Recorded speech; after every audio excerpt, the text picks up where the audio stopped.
that a little bit bigger. I'm gonna turn you a little bit. Yes, yes. Oh, that's gonna be fun. Well, we can make it work.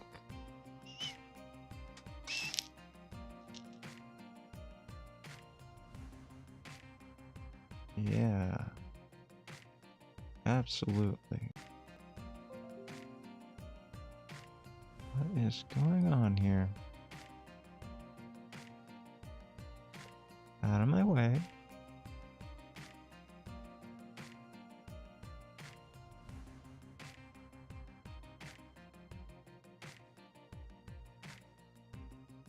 Could you just not do that? That'd be great.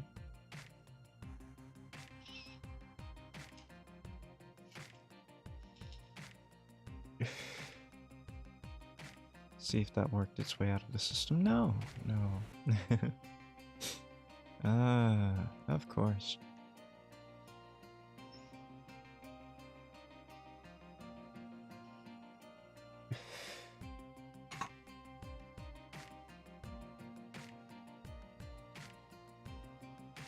Okay.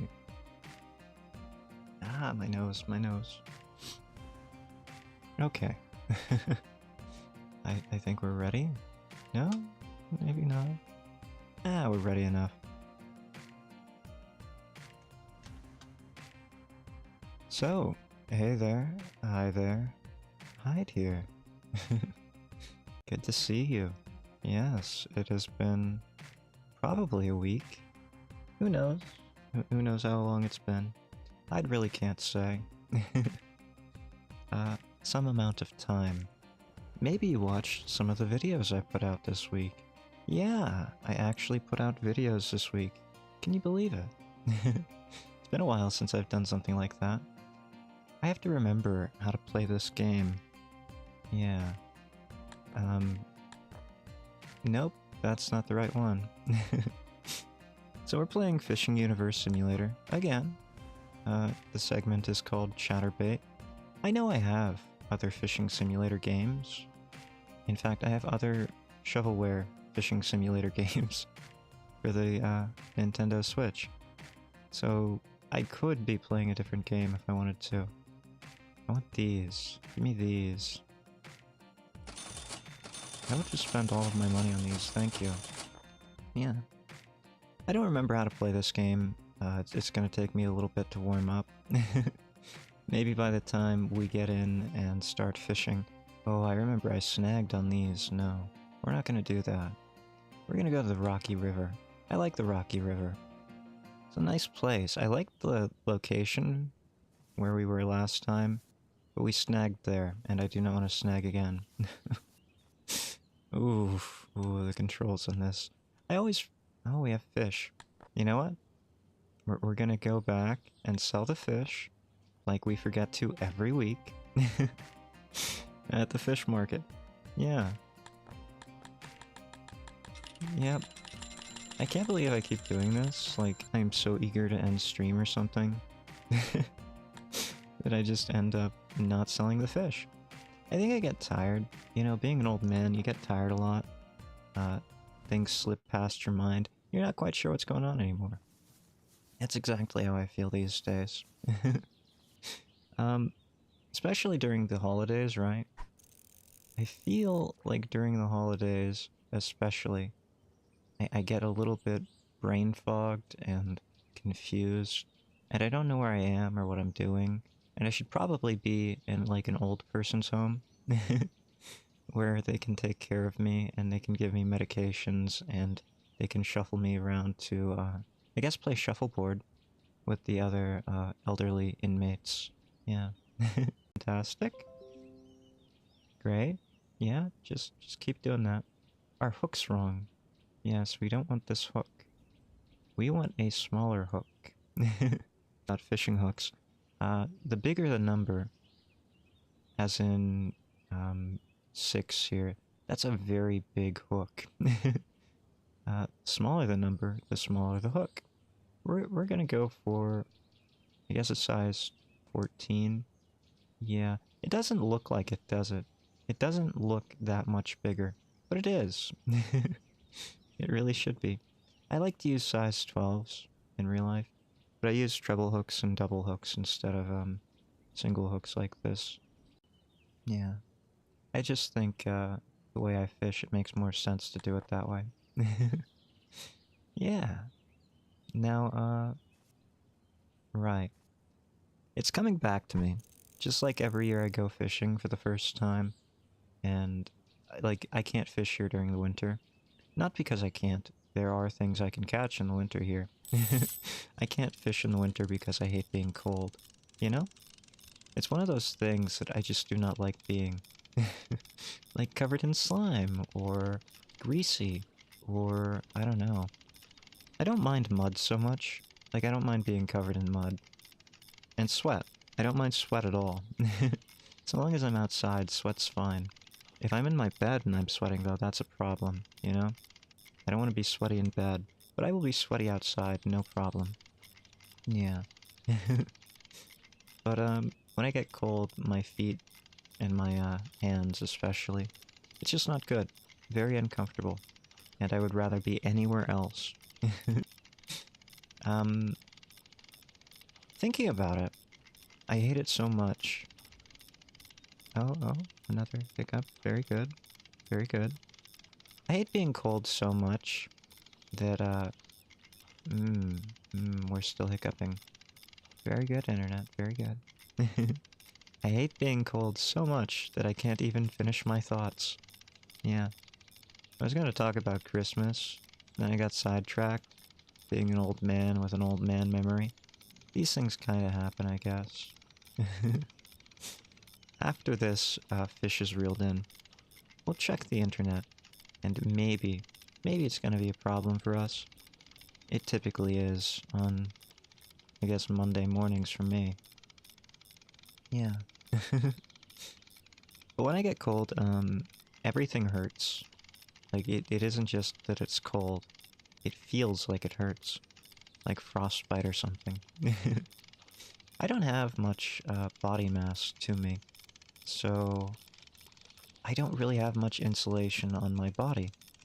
The extreme temperatures, I can't regulate them as well, probably because of, I don't know, dehydration and nutrient insufficiencies or something. Yeah, we're probably all deficient in vitamin D.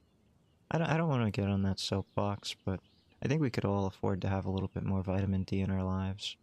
I'm not talking about Sunny D, you know? You know what? I didn't do what I said I was gonna do. It's gonna be one of those days where, yeah, I'm gonna be very easily distracted. Very easily distractible. Distractible very easily. Oops. I snapped my line. I'm having a little bit of trouble here with the internet, so give me a second while I check that out. There might be something I can do about this. Very little, but it's possible. Pop. Boop. Pop. There we go. Okay. Maybe that'll be a little bit more stable? Probably not. One can hope. Hyde can always hope, you know? Hyde is, believe it or not, an optimist. And I will be optimistic until the day I die. Which will probably be very soon.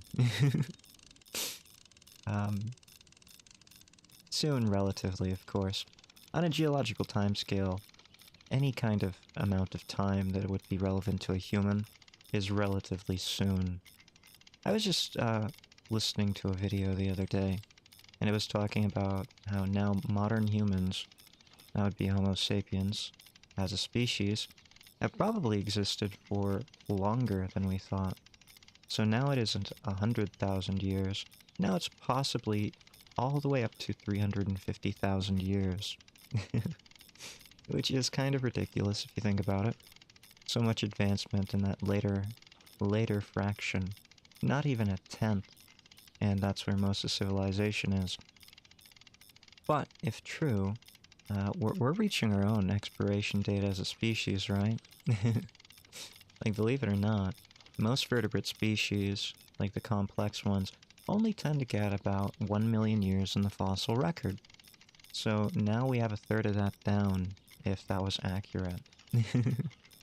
Is it accurate? I don't know. I'm going to say optimistically, probably not. I think modern humans are probably closer to 100 than 350. It depends on how you include the hominids, right? Like, I'm not an evolutionary biologist, but they might be including, like, here's a fun fact. Modern humans are a subspecies of Homo sapiens. Uh, Homo sapiens sapiens. So, yeah, we're not really pure Homo sapiens, are we? There's been a lot of interbreeding with other lineages of... Huh? Missed 10 minutes of stream? No, you really didn't. But hi Diana. Oh. Probably much better to eat dinner than to listen to the old man ramble. But you really didn't miss anything. If you missed anything at all, it would be because the internet is giving me troubles again today. It's not always like that. There might be a storm passing through. I don't know. Probably UFOs interfering. They don't want me to talk about the truth. Can do both, you're talented. Well, that would be pretty talented, you know? No, I don't want the fish tracker. Just keep the fish. No fish tracker, thank you. I can't multitask at all. I have to do things one at a time. I have to laser focus on them. I can barely multitask at all. And it really isn't great. To be honest with you, I always have to rush in order to meet my stream times.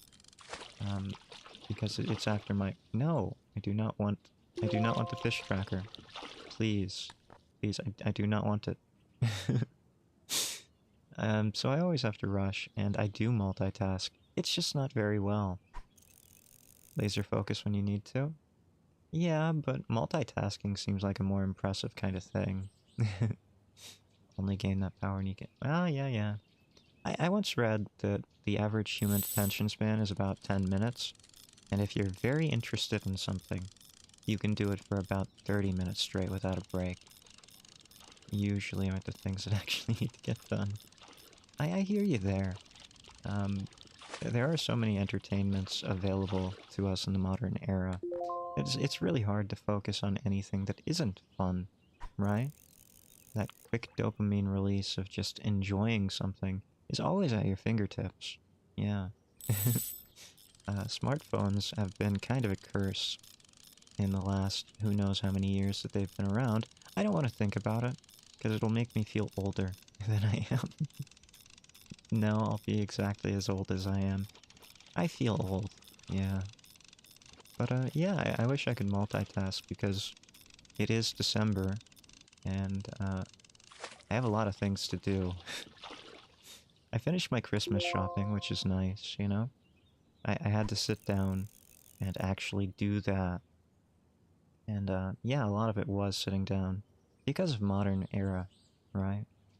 Like, I could go out and buy things, but when they're available, at your fingertip, it's kind of hard to motivate yourself to go out in the cold, around the people, to fight for items off a shelf. And then to, you know, bag it yourself, because there are never people available on the, checkout lanes. I think they're moving towards more automated or more self-checkout type stuff, which kinda sucks because I don't want to do that, you know? I don't want to do that. That doesn't seem like something I want to do. Also, it is taking away a job, just like industrialization always does. How's the cookie planning doing? I was gonna talk about that later, yeah. I haven't decided what I'm making yet. It's always a struggle, you know? It's always a struggle to figure out which kind of cookies I want to make. I know I'm gonna make pizzelles. Always going to. Those have to be made. They're the ultimate Christmas cookie. Or engagement cookie, depending on where you are. But, For me, they were always a Christmas cookie, so they have to be made, yeah. Other than that, I don't know. I got a good deal on macadamia nuts. No, not macadamia. Oh, no, not macadamia. I wish macadamia. I got a good deal on hazelnuts. So maybe I'll make a cookie with hazelnuts. Some kind of biscotti or, oh, I don't know, a chocolate chip hazelnut cookie. Nutella does pretty well, so I imagine chocolate and hazelnut. A good combo for a cookie. Make cream puffs this year. Ooh, yes they are a pain. Oh, I'm jealous you have a good recipe for that. A good family recipe too. They are a pain though, aren't they? um, you know the worst part about making cream puffs? The pastry bag, right? Like I have a reusable pastry bag, and every time I use it, I just hate myself for having a reusable pastry bag. I have to clean the pastry bag. It is such a weird thing to clean a pastry bag. It just, oh, the feeling of it alone. The slimy, wet pastry bag. I hate it. I really do. And every time I use it, I just think, I'm never using this again.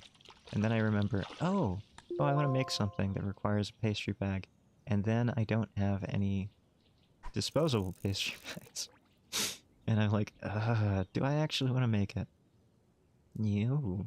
So it's a family tradition for you. Haven't made them in years. That's kind of, yeah. It's kind of unfortunate when family traditions have a gap in them, right? I know exactly how that feels. Um, it kind of does feel like something's missing if something doesn't happen, right? If you have a family tradition of making cookies, sharing them with family, and that just doesn't happen one year. Say, I don't know, during a certain lockdown or something. um, yeah, it does feel like something's missing. So if you do decide to make them, I hope you enjoy them. Yeah. Cream puffs are delicious. That happens too, right? Like, life goes on. It's a shame, but sometimes that does happen like that. People get busy or, you know, they get too old to do things. My grandmother, she got too old to do things, and, a lot of things ended there too, unfortunately. So, yeah, if you decide to do it, that'd probably be a lot of fun. I know I'm going to enjoy the traditions that I'm keeping alive. It's kind of funny, right?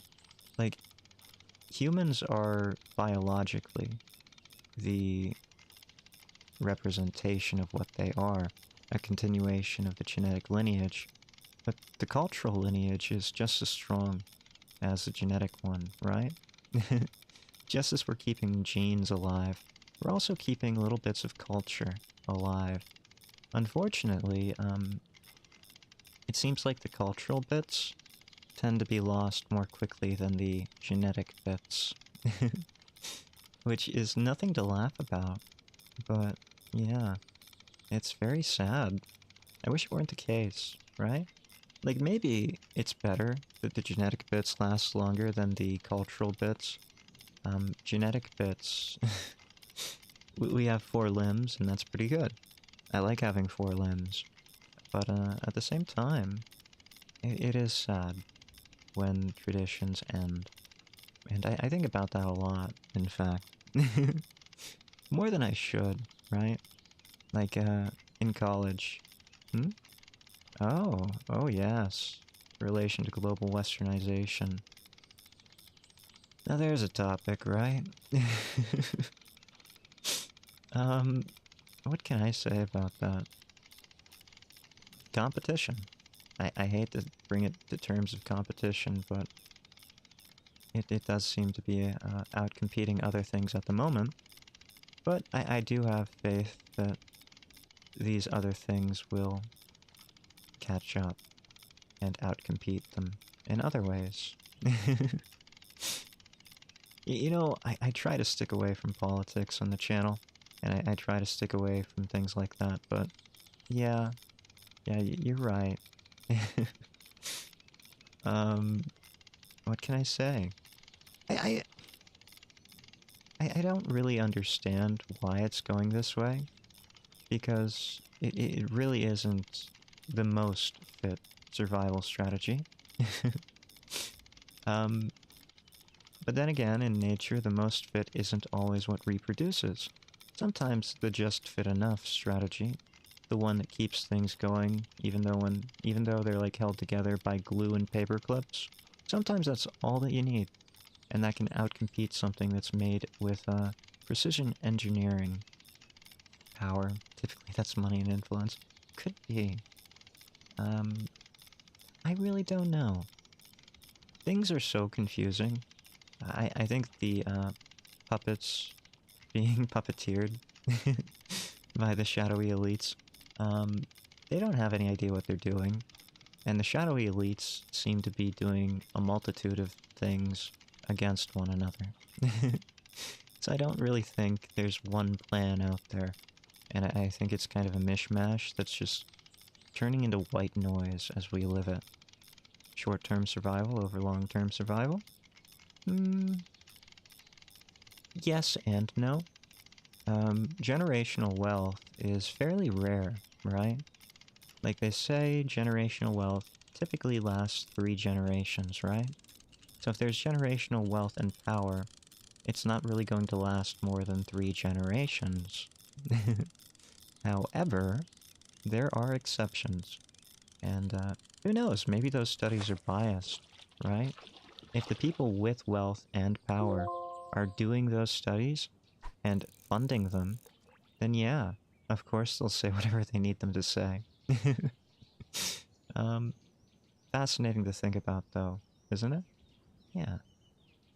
Still, I do think that there are more complex things going on. And I try to avoid the world of humans as much as possible, as I keep saying. Not that I don't think about it, but the more I think about it, the more I realize that humans are just, oh, I don't know, things that I don't usually want to interact with. Talking longer. Short term equals individual and immediate loved ones. Generational equals human species. Oh, well, yeah. You know, it's funny. From an evolutionary biology point of view, I always considered things like altruism to be about the survival of the species. And I don't know. Now I don't know whether altruism is about the survival of the species or the survival of the individual and immediate loved ones. I don't really think we as a species care about us as a species.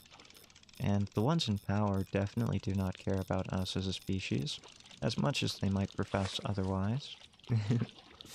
But then again, they might be reptilian aliens, so maybe they're just destroying a rival species or something they don't want anyway. An infestation on their planet. Could be. Like, I was thinking today that there's a good chance that the sun is a hologram, right? Like, it's a non-zero chance that the sun isn't real. That it could have been real at one point, but now it isn't. Because the sun ran out, it was harvested, turned into a Dyson sphere, and now it's projecting the image of a sun onto a backdrop. And we're in a big, big zoo. Because what do we have to offer aliens? We don't have advanced technologies that can create Dyson spheres. We can barely tie our own shoelaces sometimes. We can't even send ourselves into space because of how much junk we've put up there. Allegedly. So who knows? I always thought that perhaps genetic diversity would be one of the things we could offer aliens. And now the more I learn about CRISPR technology and everything else about the strangeness of biology, the more I think that aliens could just manufacture whatever variations they wanted. And sure, that's arrogant, because Mother Nature always has a greater creativity than mankind, or any sapient species probably will, unless the sapient species is nature itself. Yeah, that could be a possibility. A thought, first birds aren't real, now the damn sun isn't real. Yeah, well, it's a non-zero possibility, right? Yeah. So, I was thinking, maybe what they want from us is entertainment. Like how we put animals in a zoo. It's not for studying animals, apparently, no. It's just for human entertainment.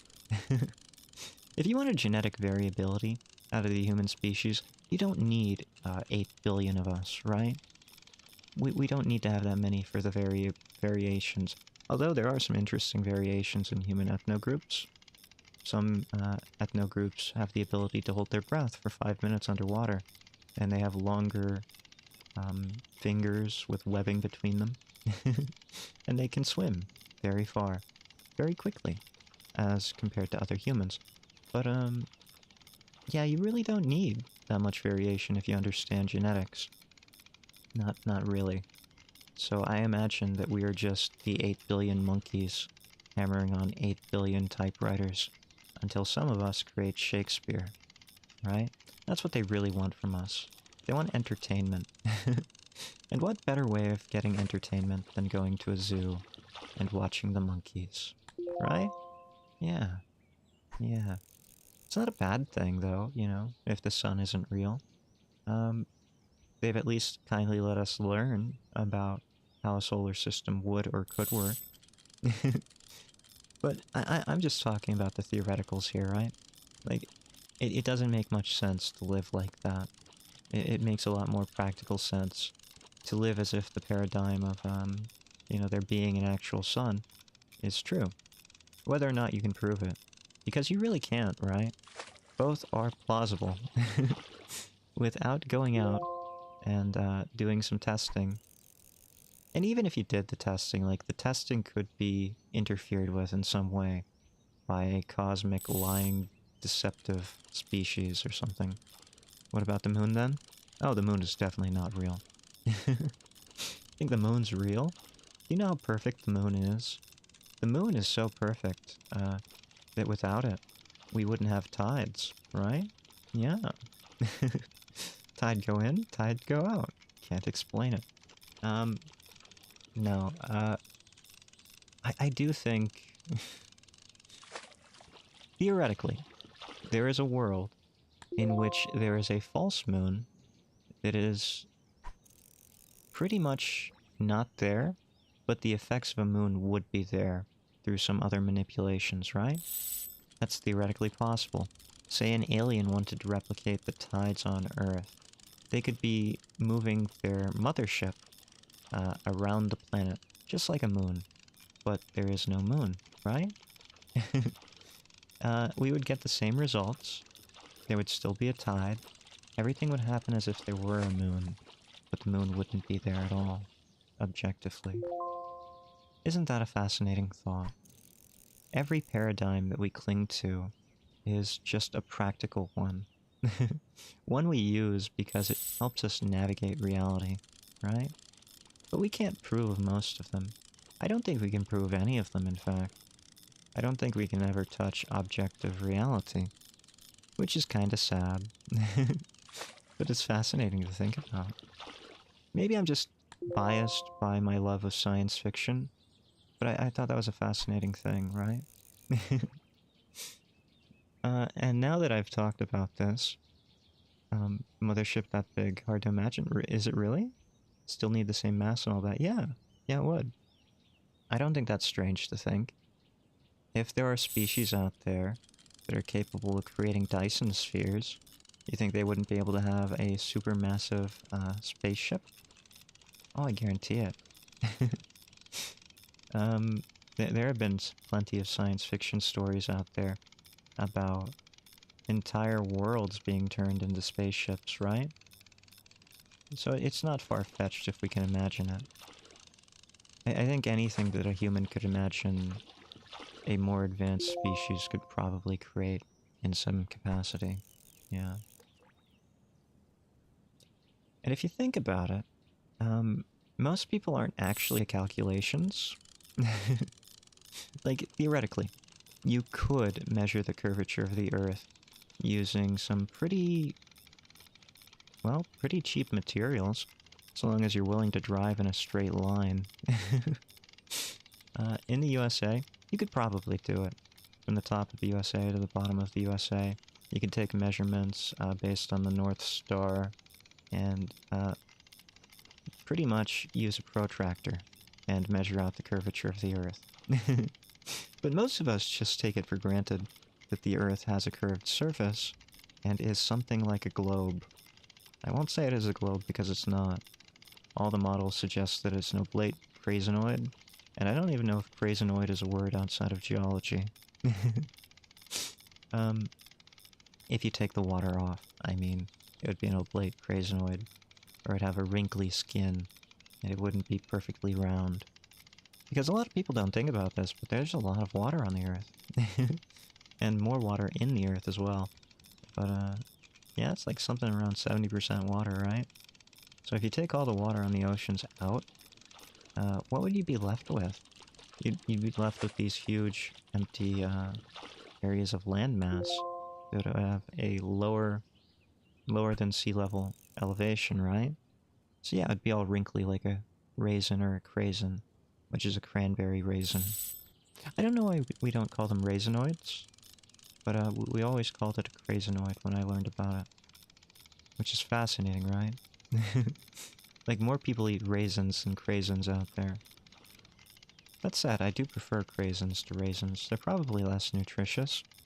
If I had to guess, I would say that craisins are probably higher in sugar and have less anything else than a raisin.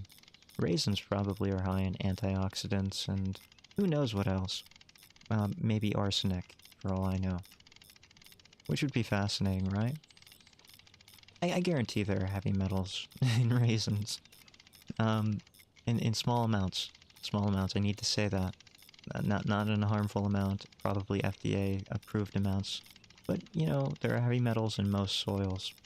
So there are probably heavy metals in things that grow from those soils. That's just a logical leap, I guess. Golden raisins are your favorite? They're the best, I'm not gonna lie. Golden raisins are better than, you know, the purpley ones. That said, there are certain applications where the standard purple raisins are better, right? Raisin cookies? I prefer the purple ones in raisin cookies. Yeah. They have a little bit more texture to them, I think, in general. Like, the golden raisins seem a bit gummier, which I like. But, the purple ones seem a bit grittier, for some reason. Which I also like. It's better in, like, an oatmeal raisin cookie, I think. What else would they be better in? Well, raisin wine. I don't really like, golden raisins for wine. I prefer purple raisins for raisin wine. And yes, raisin wine is a thing. Raisin wine actually has a long tradition in the USA. There are all kinds of folk recipes for raisin wine, which makes sense, right? That there would be people who would want to be drunk, and yet they could not grow grapes all year round or import them. So they would have to use dried fruits. You and your wine, man. Yeah, I haven't been drinking. I'm completely sober today. For now. I should do that. I should do that. What won't I make wine out of? Vegetables. I know there's a recipe for onion wine, and I hear it's not bad, but I'm not going to make onion wine. I feel like that would ruin all of my fermentation stuff by making it smell like onions forever. But yeah, there's enough sugar in an onion that you could probably ferment it. I can't even imagine what that would taste like, though. Theoretically, anything with sugar, and I mean, like, sucrose, fructose, or potentially glucose. I don't actually know. Do glucose and fructose... Well... I think they must. I think they must be able to be converted into, ethanol some way. No, I don't want to. I really don't want to. I would do tomato wine over onion wine. But even tomato wine seems like it would just be too acidic. I feel like it would probably be good, like, as a Bloody Mary mixer or something. Making wine out of, tomatoes. It would not taste like a tomato. It would not taste like tomato juice afterwards, though. It would just be very dry and very disgusting. um, believe it or not, I make wines that I want to drink, and just because I drink coffee wine doesn't mean I don't enjoy it, right? I do not think I would enjoy onion wine. I can't even imagine an onion without any sweetness. Like, you would just get peppery and sulfury and sludge, I imagine.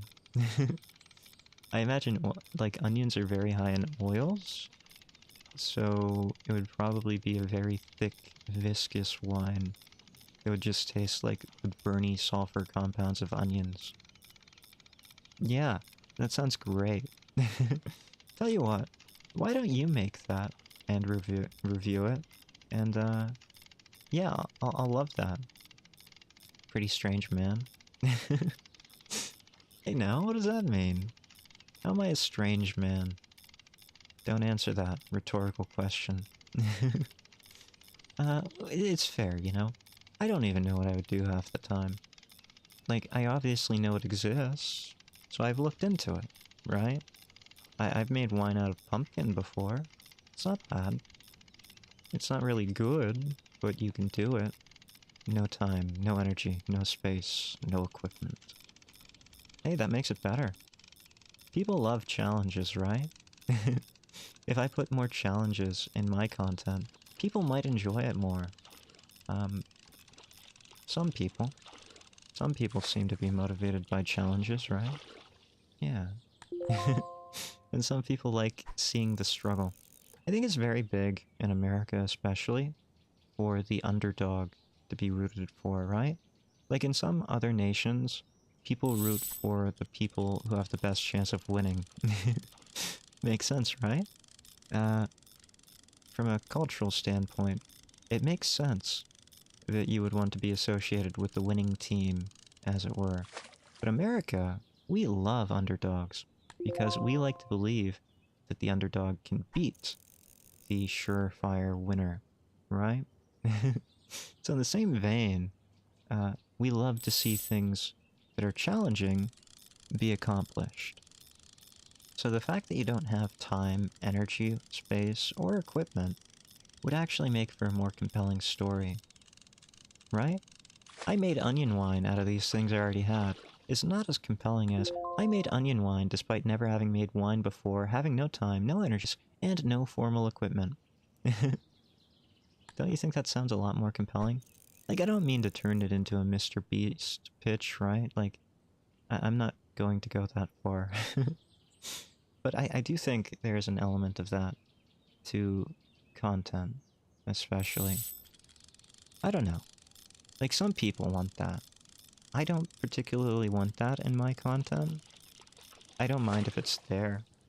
I will root for the underdog occasionally. But, it's not because I want the underdog to win, necessarily. Plenty of other challenges in your life? Yeah. Yeah, I bet. That's not a laughing matter. I just find it hilarious that humans, you know... Humans are plagued by troubles, pretty much from the moment they're born.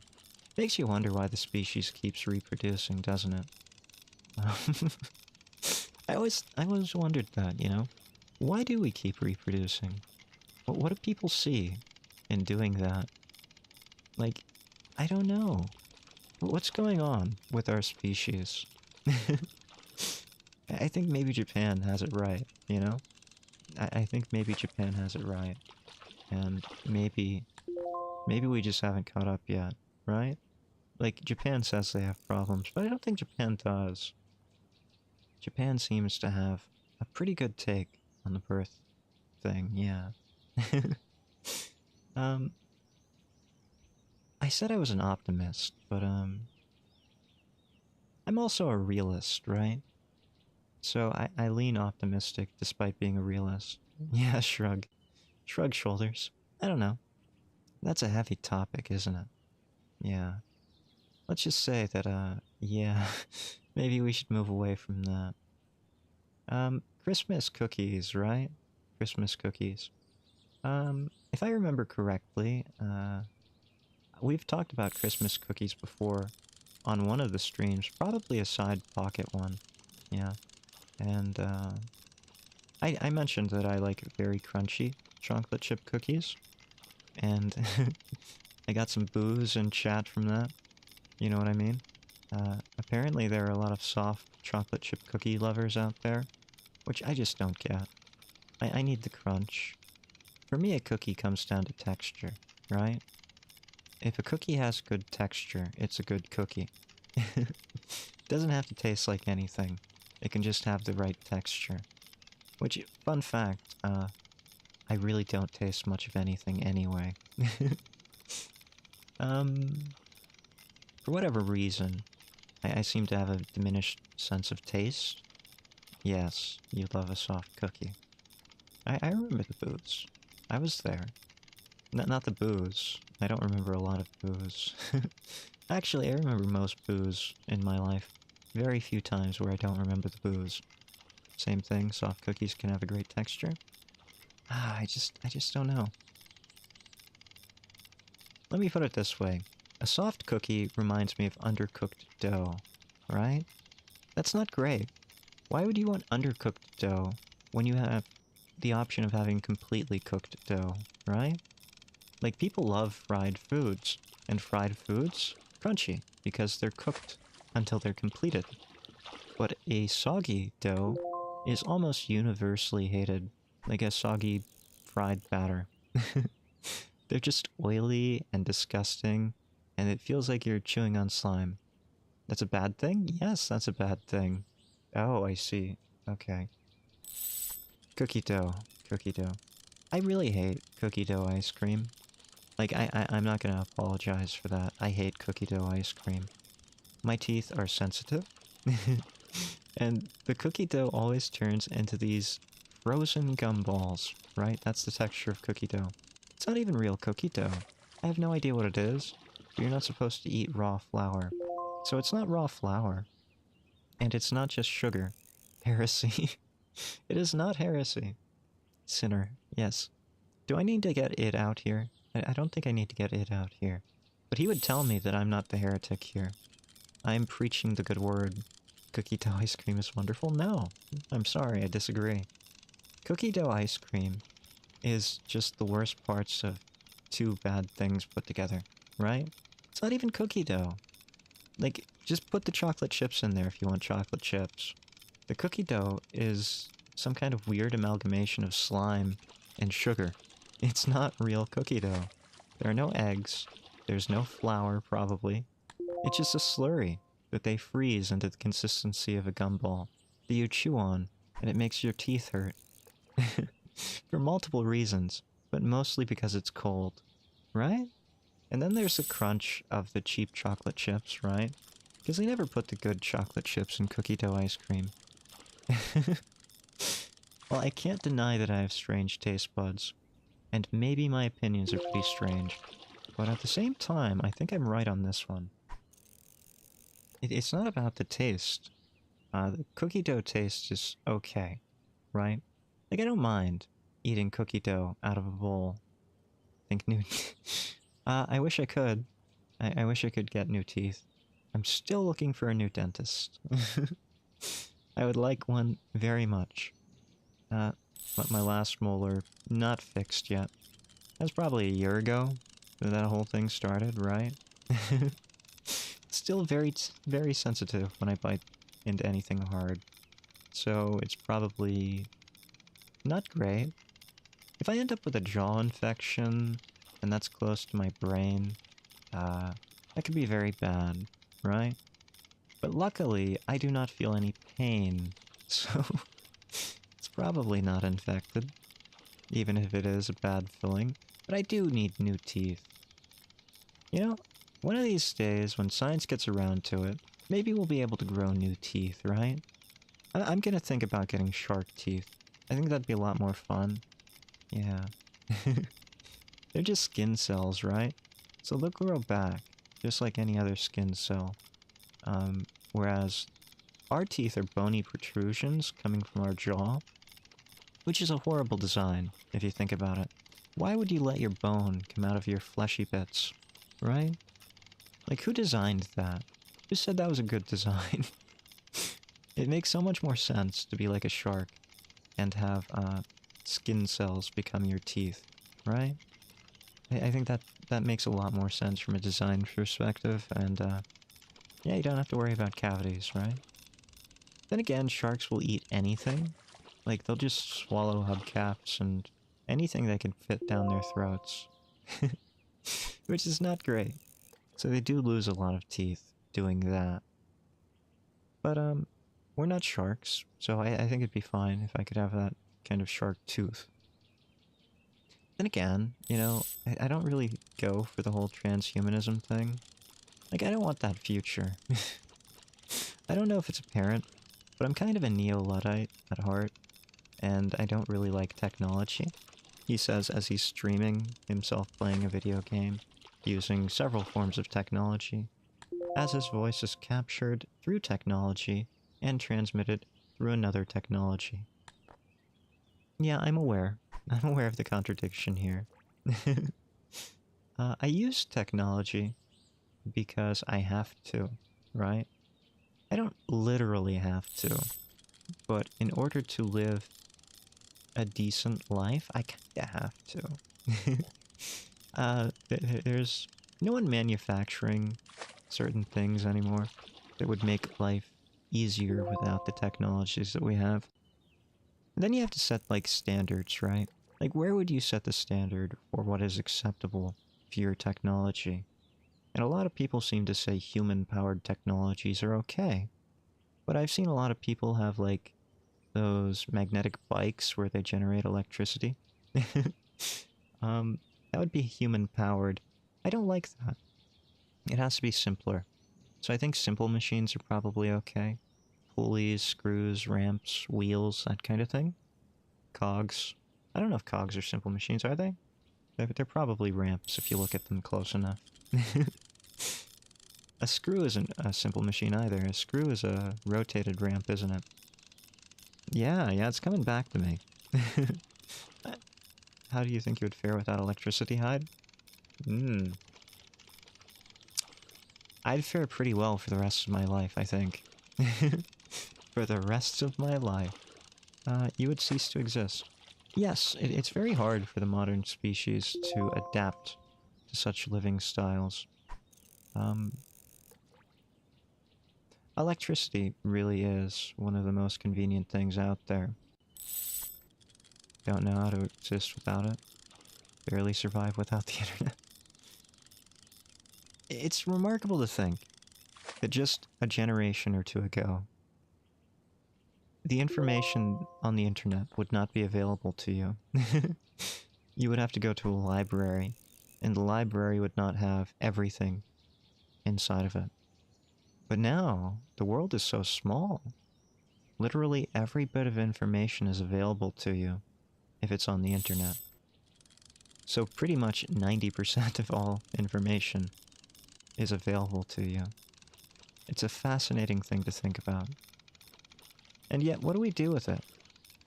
I do this. I talk into a microphone as I catch electronic fish in an electronic fishing game. That's what I do with having access to all of that information.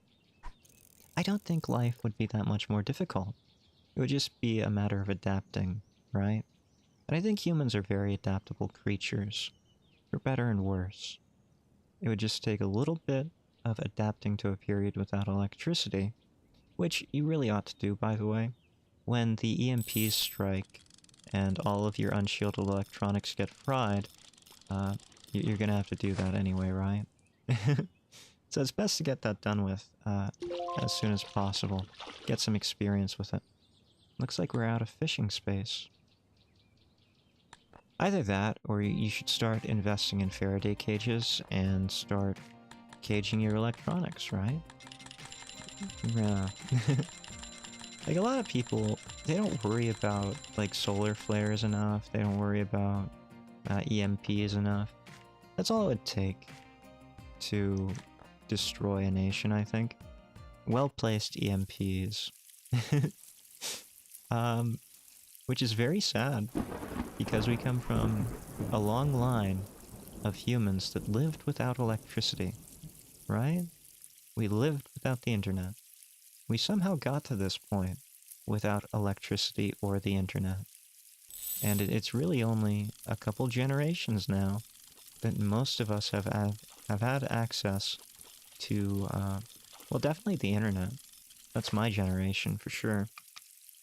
But electricity. Most of the world didn't even have electricity. Even when we had electricity. So, I don't know. You could argue that some of the world still doesn't have electricity or internet, and they survive just fine. I do think that a large part of why we would not survive very well at first is because we have lost those cultural tidbits that we would have to know in order to survive in a world without electricity or without internet. We don't know, for example, how to preserve our foods without electricity or the internet. We don't know how to heat our houses without electricity or the internet. Although, some of us do. You just need a wood-burning stove. But then again, if you don't know what you're doing with a wood-burning stove, you have a very strong chance of poisoning yourself with carbon monoxide. So, probably don't do that if you've never used one before. Also, do not light fires inside of your house. At least not with some kind of window open. I know it seems wrong, right? But you don't really want fires in your house in an enclosed space. So if you're cold, your power's out, yeah, you can light a candle. That'll probably warm up your room. But, it's also burning the oxygen that you need to survive yourself. And I can tell you, you need that oxygen a lot more than that candle does. So, maybe you'll be warm for the rest of your life if you do that. But it's probably better if you realize, yeah, I probably want that oxygen a bit more. We were talking about cookies. How did I get here? Is this life advice with Hyde moments? Yeah, old man advice. Do old man things. I highly recommend at least looking into how to ferment foods. Fermenting foods, drying foods, preserving foods with salt. All very useful skills that you can do. They're not hard. Fermenting foods especially is probably a good practice that we've lost over the last couple generations, yeah. I know that my grandmother didn't ferment foods. She pickled them and jarred them. So that's kind of different, right? I'm not talking about pickling, although pickling works just as well. Pickling is another form of, you could also call it brining. But brining typically involves cooking, so I call it pickling. Usually with vinegar and a brine solution. Anyway, learning how to ferment foods would be a great way to start on how to be more self-sufficient from the internet and electricity, right? Because when the global food crises hit, we're gonna have to learn how to preserve whatever meager crops we do grow. And I can tell you, there are all kinds of vegetables out there that taste great pickled or taste great pickled or fermented for that matter. Washing dishes, turn around. Oh, yes, the cat was watching. Well, that's because the cat knows that the end times are coming, right? So your cat is warning you to listen to this advice. This advice is exactly the kind of stuff that you need, right? Yeah. Build Faraday shields on your electronics. You're not going to have an internet afterwards, but you'll at least have anything you stored on your electronic devices. And learn how to pickle and can things. Because food preservation is very pressing. That said, learning how to clean water is probably more pressing. And I'll give you some hints on water. She knows dinner time is coming? Oh, I see. Oh, that's kind of sad. Like, you said that you were making dinner, right? You made your cat wait until after you had dinner? Like, what kind of household is this? Cats are supposed to be on top of the hierarchy here, right? They're objects of worship in some places. There's no way a cat would not be fed before a human. Very strange, very strange. I get called strange, and yet that happens. Okay. Okay, very well. Very good. What was I talking about? The end times? Right, right. Water filtration. Definitely learn water filtration, and definitely use chlorine, bleach, or UV light is a pretty good one. So if you don't mind plastic, you can get some plastic water barrels. And that could be one step of your filtration. Either that, or get a distillation unit. She was fine, she was literally sleeping. Oh, I see. Well, that's fair. You don't want to wake up the cat, right? Yeah, cats do what they want on their own time. As they should. Should never wake a cat when they don't want to be woken up. Yeah. What was I talking? Oh, I had 3 hands there. I think I was talking about water filtration again, wasn't I?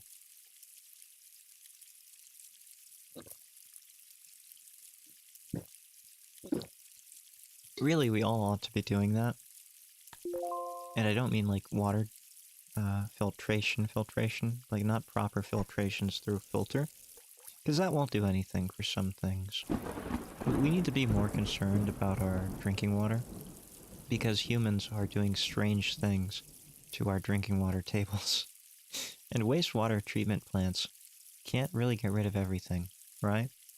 So there are things like medications that are just getting cycled through our water, our taps, and then there are other things like animal parasites, because people are flushing animal waste down human waste management pipes, and most wastewater treatment plants don't actually have anything to address those issues.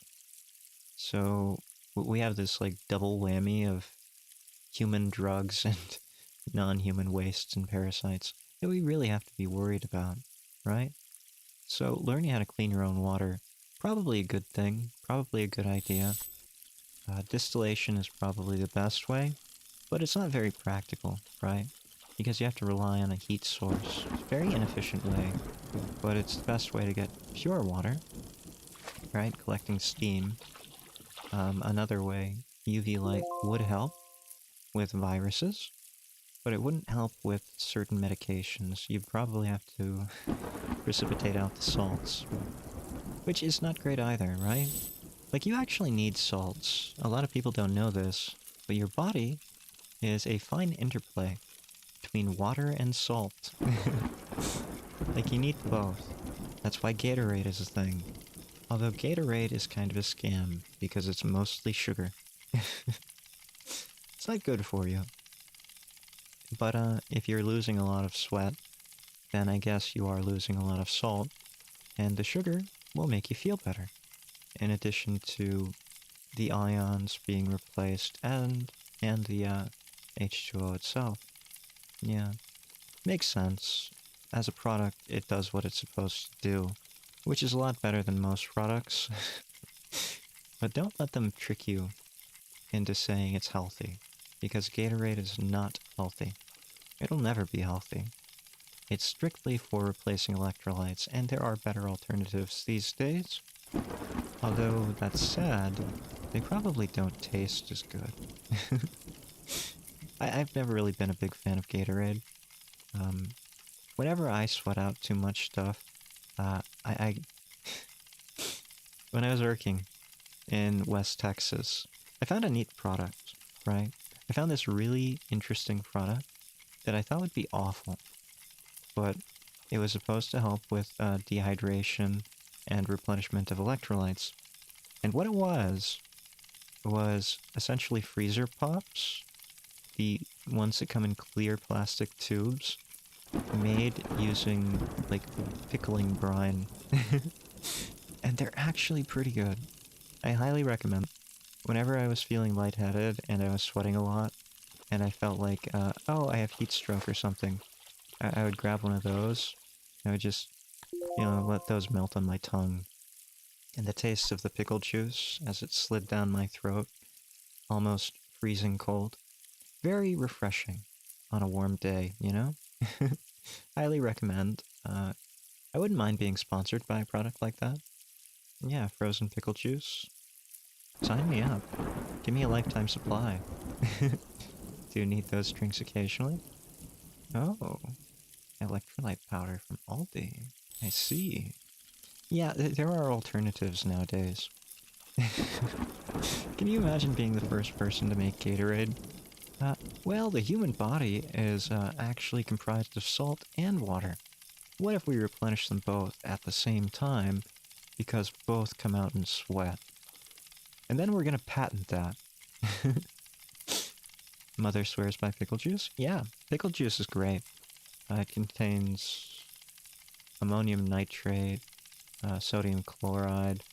You got NH4, NH3, something, nitrate, N something, something, something. Anyway, there's a lot there that's helpful. It's not just salt or water. Yeah. So pickle juice is great for any kind of lost electrolytes. Really good stuff. And here's the kicker. You get it for free when you buy a jar of pickles. You do get free electrolyte powder when you buy a jar of pickles. Unless your supermarket has some pretty good deals. I wish my supermarket would have good deals like that. Getting free electrolyte powder whenever I buy a jar of pickles. Ooh, reminds me. I actually lacto-fermented some cucumbers a couple months ago. They're still in my fridge. They're still good. Maybe I'll have one of those after I stream, because I'm feeling a bit tired today too. Yeah? Yeah. They're also not bad for hangovers, you know? Like, I do think the lacto-fermented vegetables are probably better, because, well, they have probiotics, essentially. Whether or not that works, I don't know. Potassium and magnesium are the big ones for me. Yeah, yeah. Like, people aren't average, right? There's no such thing as the average person. So, food guidelines, I don't know. They're not really real to me. They're useful, practical, but they're not real, right? They're just a model that you can use to do other things, I think. But yeah, potassium... I hesitate to say that potassium can be made into a delicious thing, because it can't be.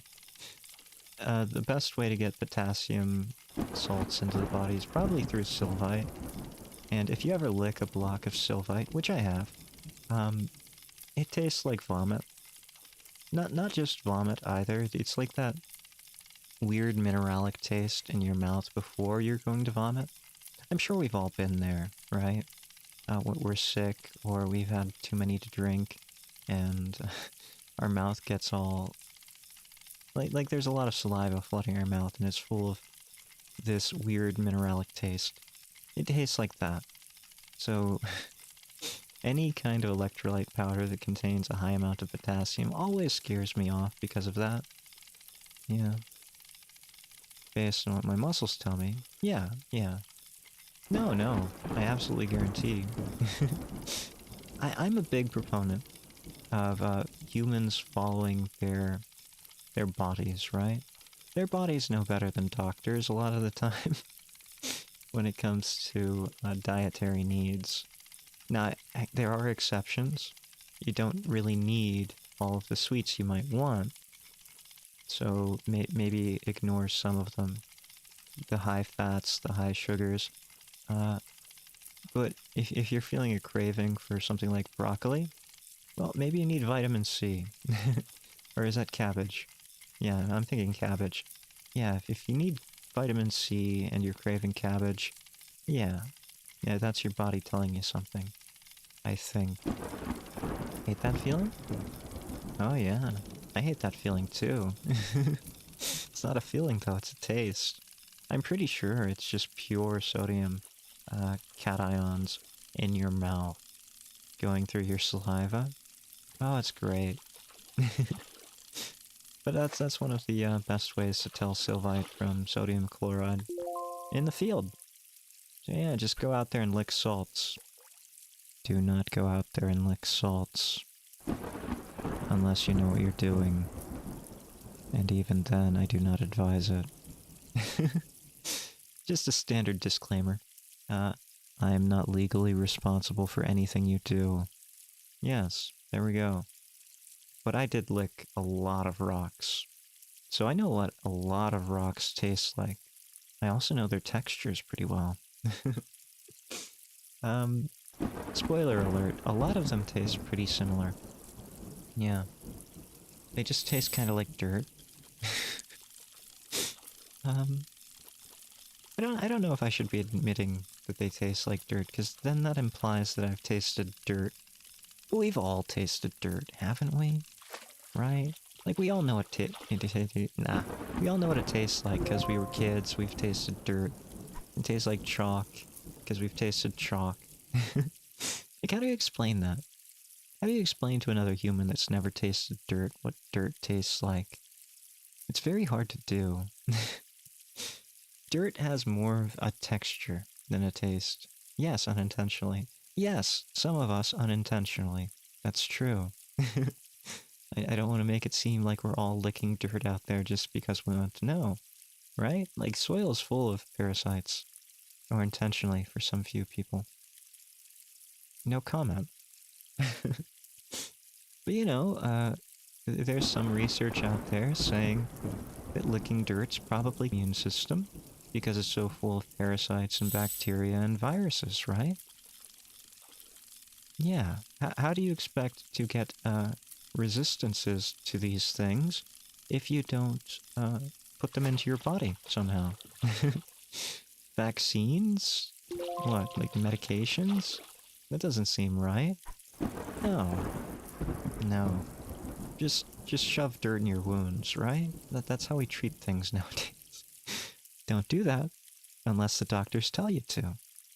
That's the strange thing about medicine these days to me. Like, it seems like every single day I learn something that was like common sense is now no longer what you want to do. Now you don't want to keep wounds dry. You want to keep them moist with petroleum jelly or whatever else. Trend of Etsy sellers selling edible dirt with different blends. What would that entail? Like, all dirt is edible. Every single dirt is edible. Whether or not you should eat it is a different story. But they're all edible. You can eat them all. um, Different blends, like what? Different kinds of clays, different bases, different organic contents. Like maybe if they're putting charcoal mix in there, like it's really hard to eat charcoal, right? Like your body just doesn't want to swallow charcoal when you want to eat charcoal. Shrug. But maybe if you put the charcoal in clay, maybe you can swallow it a bit better because the texture would be better. I don't know. But swallowing activated charcoal is just, I don't know. It seems awful. I've eaten charcoal before. uh, no comment. I've eaten charcoal before, and it's not a pleasant experience. And if charcoal were added to soil, maybe I would enjoy it more, right? Like, I do think it's primarily a textural thing, but it's also like a powdery thing, right? Charcoal is powdery, and then it turns into a sludge when it gets wet. It's very porous. That's one of the best parts about charcoal. That's why it absorbs things, that's why it holds things. Like liquid, moisture, that kind of stuff. So charcoal in soil is actually pretty good. It's also really great for other things. Yeah, the porosity of it adds a lot of air to things. So, there are all kinds of benefits to it. I do not recommend going out and eating charcoal. please don't do that. But, yeah, if you happen to do it, I think mixing it into something would be better than just eating charcoal. I do think that there's a problem with the body trying to eat powdery things in general, right? Like, have you ever put a spoonful of cinnamon in your mouth? Don't do that. Your body almost instantly says, no, do not swallow. No, I've never done that. But I've done similar things, right? I've done similar things with powders, and it doesn't work. You don't have enough saliva. Your body says, this is wrong. It starts to panic. And then it goes everywhere, right? That's exactly what happens. You can't swallow it. Because your body knows this is wrong. And it's true. It is very wrong. So I do not recommend. What was I going to talk about today? Oh. You know, I was going to talk about cookies and shopping and Christmas stuff. Holiday stuff in general. Because the New Year's is right after Christmas, right? Yeah, not drugs. Not drugs. I don't really do drugs. Never did. Except for nicotine and caffeine and alcohol. Do those ones. On occasion. Those are the fun ones, right? The socially acceptable ones. The ones you can go into any store and buy them. So long as you have the requisite ID. Right? I still get carded. Which is really strange. Like, I shouldn't be carded at my age. But whatever. People gotta do their job, right? Yeah. Yeah. I don't know. No, I've done... Yeah, I've done strange things, okay?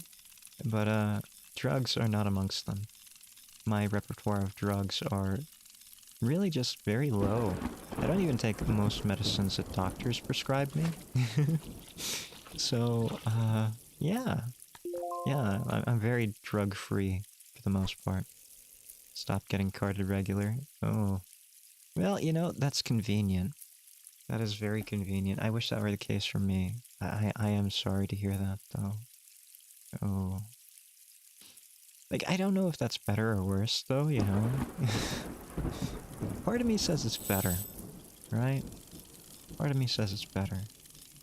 I feel like an old man, though, you know? I definitely feel like an old man. I don't know.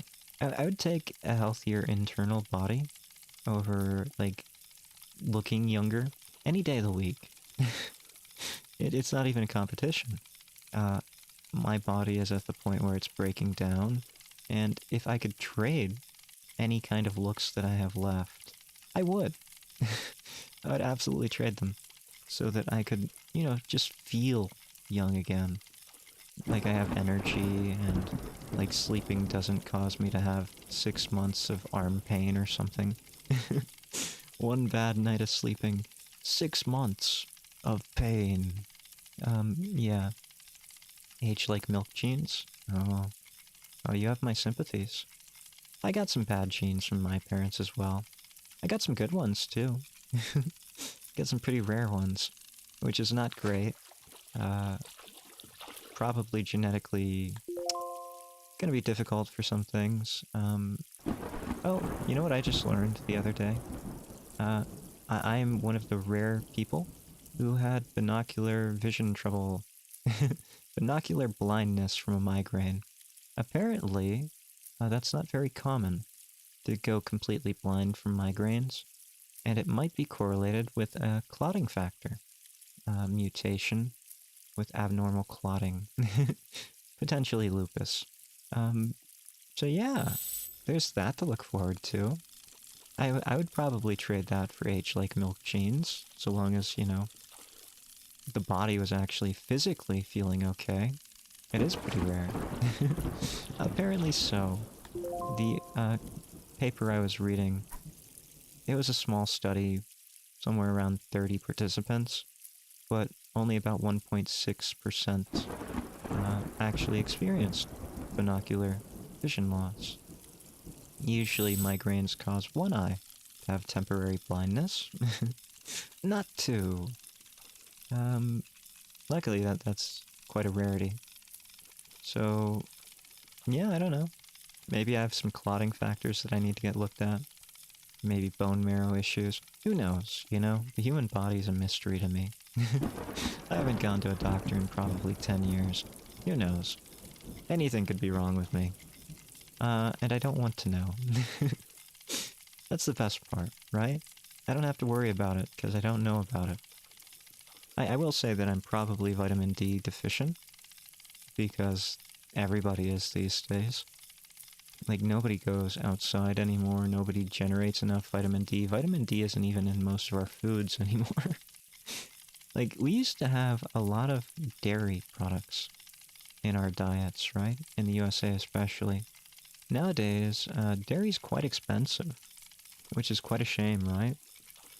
I don't know what's going on there, but dairy products used to be one of the cheaper things out there, and back when they were, vitamin D levels were probably a lot higher.